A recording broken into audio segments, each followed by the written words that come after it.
Okay, so it's just a short video to give you a little bit of help with your P4, your P5 and your M2 for business organisations. So what I want to do is just talk through a little bit about your functional areas, how they link together, and then for the merit it's how you use your functional areas to achieve your aims and objectives. So Joanna's talked through the different functional areas. So for P4 you need to make sure you do explain what each of these functional areas does. So what finance, HR, marketing, research and development, admin, production operations, marketing and sales. You need to pick 5 of those and make sure you explain what each one of those does in a little bit of detail. The key to this is though, you need to pick 2 contrasting organisations and say how those functional areas operate differently. So if you pick 2 contrasting organisations, for example, one in retail, one in manufacturing, in retail, the customer service department is going to be huge because you're dealing with customers, you're dealing with me and you on an everyday basis. But in manufacturing, say for example in an oil refinery, you're not really going to have that much customer service because it's business to business. The oil company's selling directly to other businesses, not to me and you, so they don't need such a large department. However, the manufacturers would need a very, very large production department because they are refining the oil, they're transporting the oil. Whereas in retail, because they buy the products from other businesses, they wouldn't need such a big production department.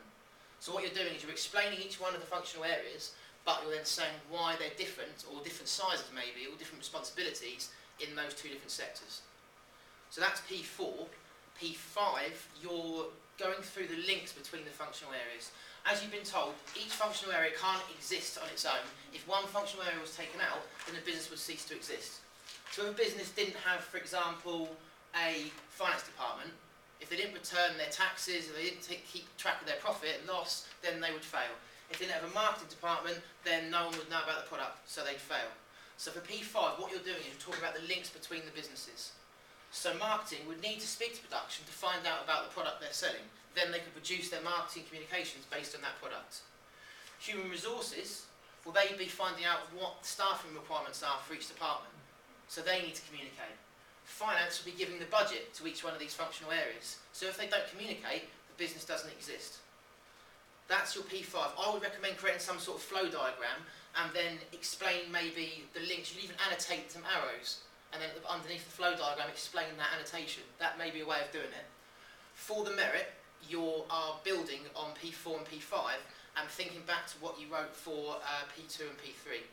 So what you're doing is you're saying how does the structure of functional areas, how does the link between the functional areas help the business to achieve its aims and objectives? So for example, if you had an objective of increasing market share, you would then, the marketing department would need to have a marketing strategy in order to achieve that objective. They would have had to have spoken to market research, research and development to find out about the product. They would have to have staff from HR to go out and maybe sell the product. So it's important the links are there so the business can achieve the aims and objectives. What you're also looking at is how the functional areas work to develop new markets and develop new products.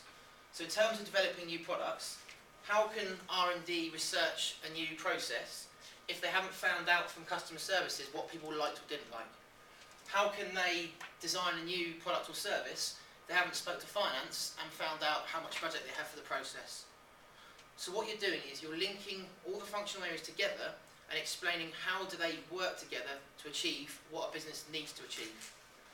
What I want you to do is work on this through half term. Please do try and submit it as soon as possible. It's really important you submit it as soon as possible. If there are any amendments, we'll look at those the first day back, but that will be it for this assignment.